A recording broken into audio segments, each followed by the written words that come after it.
Today in our 2018 Chevrolet Colorado, we're going to be taking a look at and showing you how to install the Roadmaster taillight wiring kit for towed vehicles with an LED bulb and socket. That's going to be part number RM-152-LED. Now to help us in our installation, we're also going to be using the Roadmaster 7-wire to 6-wire Flexo-Coil kit, part number RM-146-7.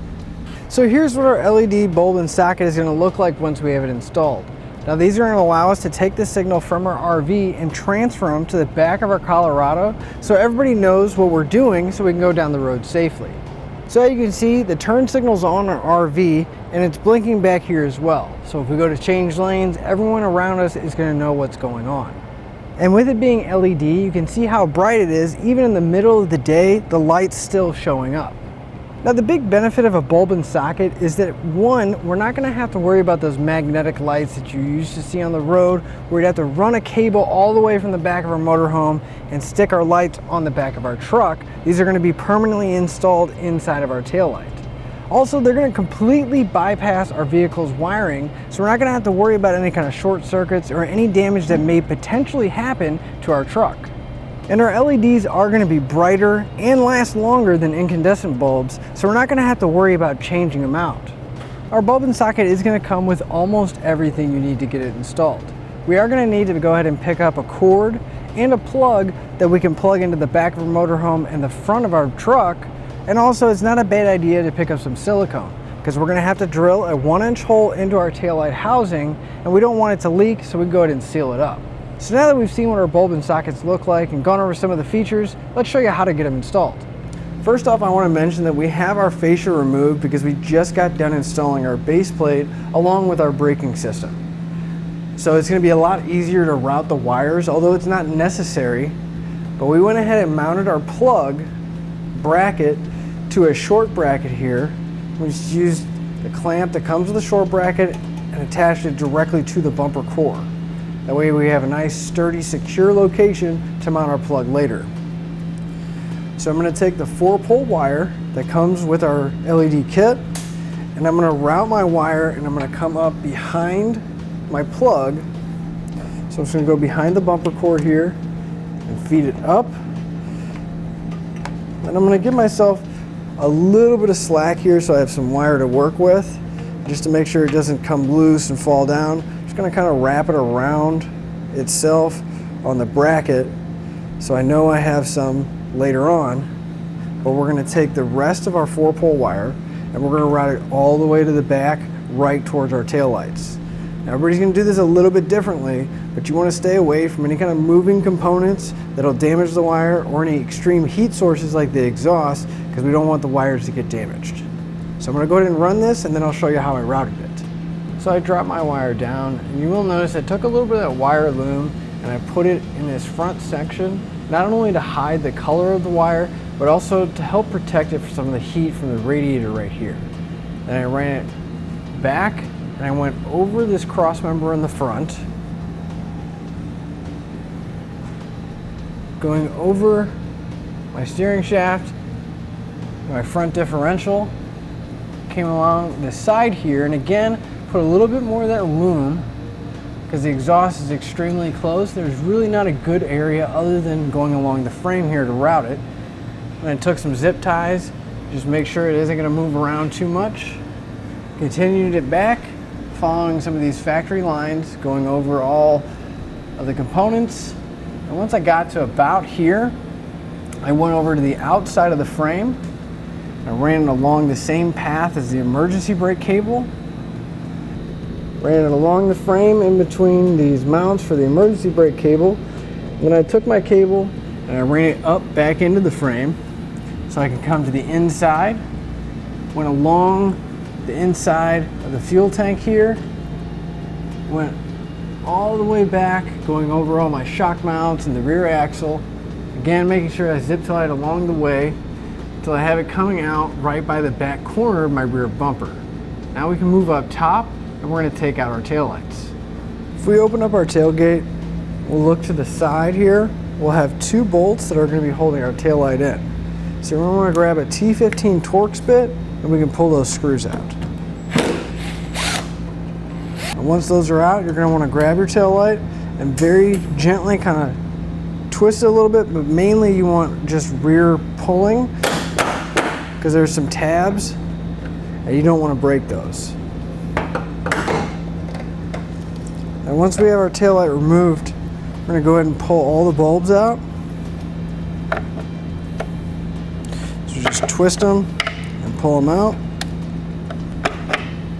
And we are going to have this wire clip holding it to the taillight itself, so we can either just kind of grab it and slide it off. We can set our taillight aside for right now. And with the driver's side removed, we're going to repeat that same process on the passenger side. So with our 4-pole wire, we're going to want to separate each one of these wires. The easiest way to do that without damaging them is going to be if you come right in between the two wires with a pair of cutters. Just cut very carefully between the two wires, and then once you have a little bit started, you can grab the wire and we can pull them apart. Now you're going to want to separate these as far back to where your last anchor point is, so that we have 4 separate wires to work with. So we'll go ahead and separate all of our wires as far back as we can. So since we're on the driver's side, right now we're going to be working with our yellow wire, our white wire, and our brown wire. We're going to go ahead and leave the green one down at the bottom for now, but we're going to take our yellow, brown, and white wire, and we're going to reach up from the bottom while also reaching through the taillight socket on top and grab our wires and bring all the excess slack up through that part of the body. So if you look through here, you can see it is a pretty straight shot to where our wiring was.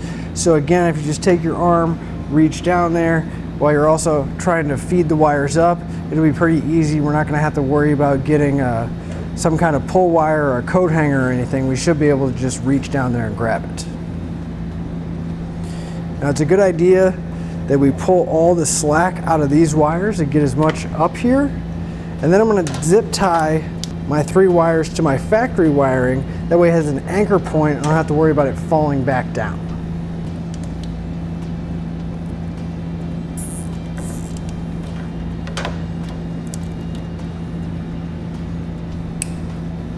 So this is what our LED light is going to look like. We're going to have to find a spot that we can mount it inside of our tail light. So you're going to want to look, and obviously we're not going to want to mount it in the reverse section because it's going to be that clear section. We want to mount it somewhere in the red. Now if we look down below, we're not going to really have a whole lot of room in the lower section, and we're not going to have a whole lot of room to come in from the back, because our bulb not only is going to have a nice flat spot to sit in, but it's also going to not want to make contact with the other bulb or the lens on the inside. So if we come to the side where the mounting bolts go in, on the top section, right in this general area, if you go to the bottom of this little tab and we cut over it, and we'll see that it kind of flares out. Well, wherever it stops where it's square, this little section right here would be a nice spot to mount it, because we'll have enough room and it won't interfere with the bulb because it's going to be down a little bit. Now you want to make sure you cut a nice, clean, even hole. So I'm going to be using a 1-inch hole saw, so I know that it's going to be a nice round hole. You just want to take your time, and we'll start by drilling the pilot hole.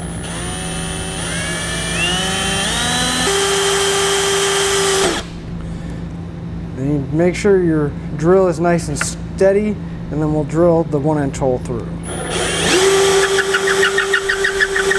So with the hole cut, I want to double check that we have enough room to fully seat our bulb in there, which we do. It's not hitting the lens on the inside. Now if we look around the bulb, we're going to have these teeth sticking out. We're just going to want to bend those out slightly, because that's going to provide tension whenever we put the bulb in to the housing, and that's what's going to keep it in place.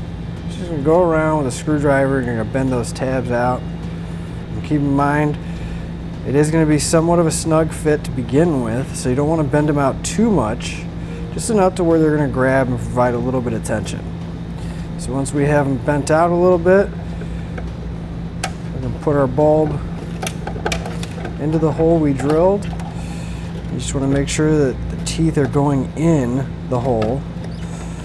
Bend the teeth in just a little bit just to make sure that it actually goes in.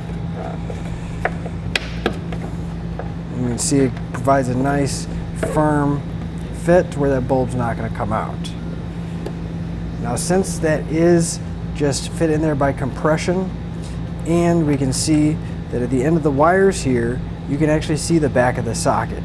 It's always a good idea to come back with some silicone, not only seal around the bulb and the socket, but also in where the wires go in. That way we don't have to worry about any kind of leaks or moisture getting inside.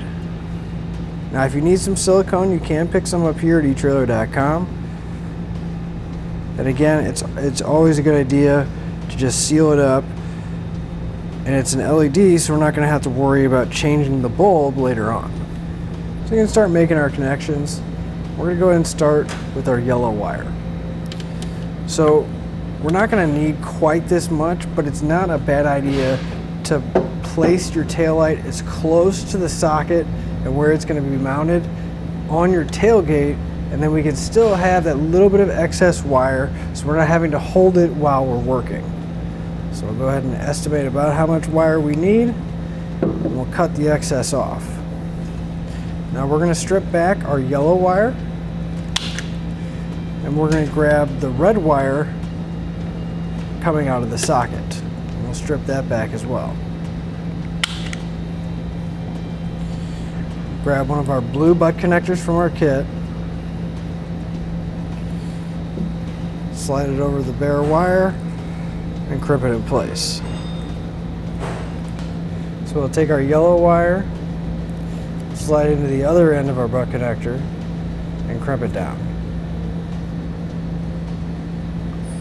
Now for our white wire, that's going to be our ground wire. It's going to hook into the black wire coming out of the tail light. So again, get an estimate about how much wire we need, except this time we're going to hold on to the excess wire, and we're going to strip back the end of the excess as well as the end coming up through the taillight housing. We'll take our two bare white wires, we'll combine the two. This time we're going to grab a yellow butt connector, slide it over both the wires, and crimp it in place. We'll put in the other end of the butt connector and crimp it down.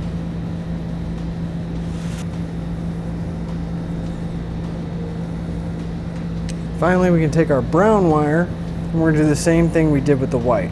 We'll estimate about how much wire we need, cut it back, save the excess, and do the same combination. So with all of our wires connected, we should still have that white and brown wire that's loose. It's connected into our butt connectors. What we're going to want to do is we're going to want to send our brown and white wire back down through the same hole that we brought them up to meet up with our green wire, and then we're going to bring all three over to the passenger side. Now you may not have enough wire to reach all the way over and up to the tail light, so you may need to extend your brown and white wire. If you do, just keep track or try to use the same color wire so you know which one's your ground and which one's your taillight signal. So over on the passenger side, I hooked my wires up the same way. The green went to the red, white went to black, but also I took a piece of excess and then I grounded it to the body here. So again, we're going to use one of those yellow butt connectors since we're going to have two wires in the connector at once. And then my brown wire, I hooked to my brown wire. Now I did have to extend my white and brown wire just a little bit. As you can see, I got some butt connectors here, and I'm going to wrap them up with some electrical tape, hopefully preventing any kind of corrosion or anything building up inside. So with all of our lights hooked up, we can take our factory lights and we can start plugging them back in. So make sure you plug the appropriate ones into the right socket. So we'll start at the bottom, line it up, twist it to lock it into place, put back the clip that was on the housing, and then just work our way up. I do suggest that you either go on the outside of the other wires. That way we don't have to worry about it pulling or anything like that when we go to install our taillights. You can line up the alignment pins, push the housing back into position, and we're going to replace those 2 screws. So we'll take the dust cover off the back. We're going to slide the wires through it. Let's go ahead and push it back so we have plenty of room to work with. Now if we look at the back of our plug here, each one of these terminals is going to be labeled. If you look really close, if we follow starting from the top, that'll be labeled TM. That's going to be your trailer marker or your tail light circuit. If we move going counterclockwise, the next one's going to be labeled GD for ground, LT for left turn, RT for right turn, and then the 2 left over, you're going to have an S, and then the center one is going to be labeled A. Typically, the center one is going to be your auxiliary power circuit, and the S is going to be for your brakes, your trailer brakes. However, we're only going to be using the 4 since we have a 4-pole flat trailer connector. So we're going to need to separate each one of these wires just enough so that we have room to work with.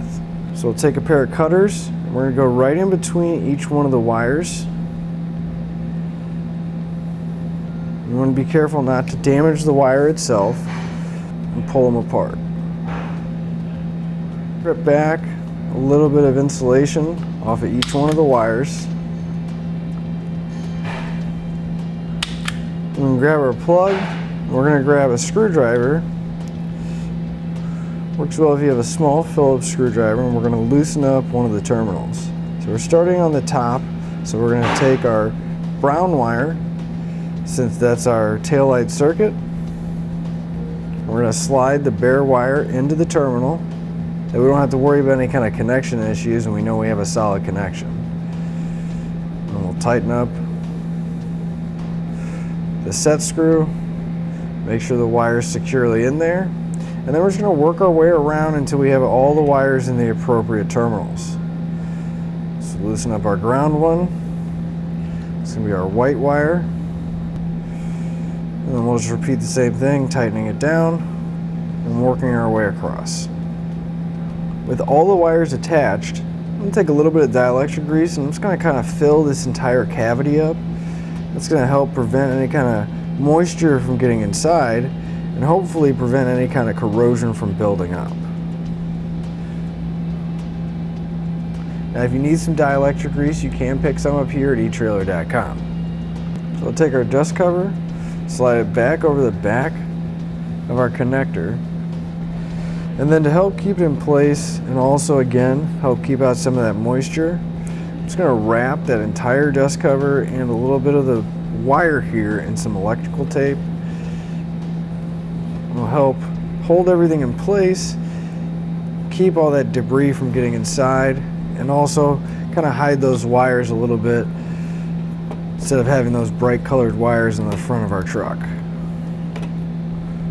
So we can take our plug, we're going to push it through the bracket, and then in our kit they're going to provide us with some screws and lock nuts. So we'll just come line up the holes in our socket, going through the front. We'll take our lock nut, and for now just loosely put it on hand tight so we can get both of them in. So now I'm going to take a 3/8 wrench. I'm going to hold the nut on the back side while I tighten up that screw.